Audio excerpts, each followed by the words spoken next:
Welcome to Hot Mess Healing, where I offer advice on navigating the roller coaster of family estrangement. Please hit that like and subscribe button and share with family and friends that may need encouragement and advice. Today, let's talk about your family and how they handle conflict and conversation as you were growing up.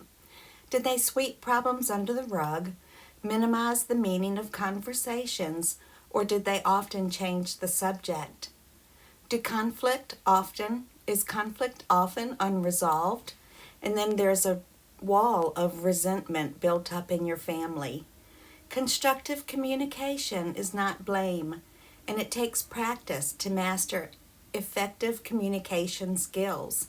It takes practice to learn how to communicate without hurling insults and blame at one another and without being defensive. Is your family the type that gets heated very quickly with raised voices?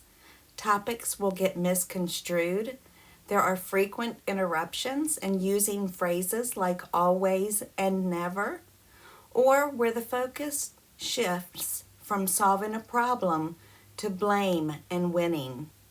Does your family have a passive-aggressive or sarcastic communication pattern, using the silent treatment and throwing out subtle digs? Having emotional cutoff and shutting down when conflict feels overwhelming? Is there blame and gaslighting? Let's look at some healthy communication tools. Phrases like, I've been thinking about what happened. Can we talk?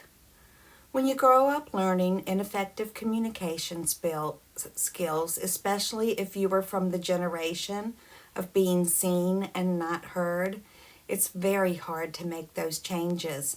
The changes are gradual and they take practice and patience. Not using the words always and never, giving clear and concise examples of a problem, using active listening skills and seeking confirmation and clarification when needed. Reflecting back to what you've just heard, slowing down the conversation to keep it from escalating, being clear and respectful to the person that you're speaking with. Discuss one topic at a time, asking questions such as, what was that like for you? And recognizing periods where the other person begins to shut down. Shutting down may indicate that it's not the right time to talk about a specific matter. It's also better to consider when the other person has time for you, when neither of you are super tired or super stressed or super distracted. Maybe there's a deadline at work that has you feeling very distracted. Importantly, consider an outside mediator, a person who can help with focus on specific topics in a safe way for both people. And also having a list of questions is very helpful. One of the questions that I found to be very helpful as I was raising my children would be to ask, what does this look like to you? Even for simple things, I would say, it sounds like you want this to be a special occasion, but what does that look like to you? 100% of the time, what it looked like to them and what it looked like to me was two entirely different things. It would help me shift my focus, and that would always turn out to be a good thing.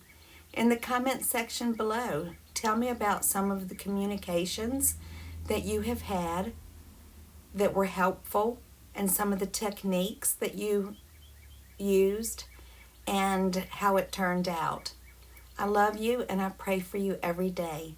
Take care.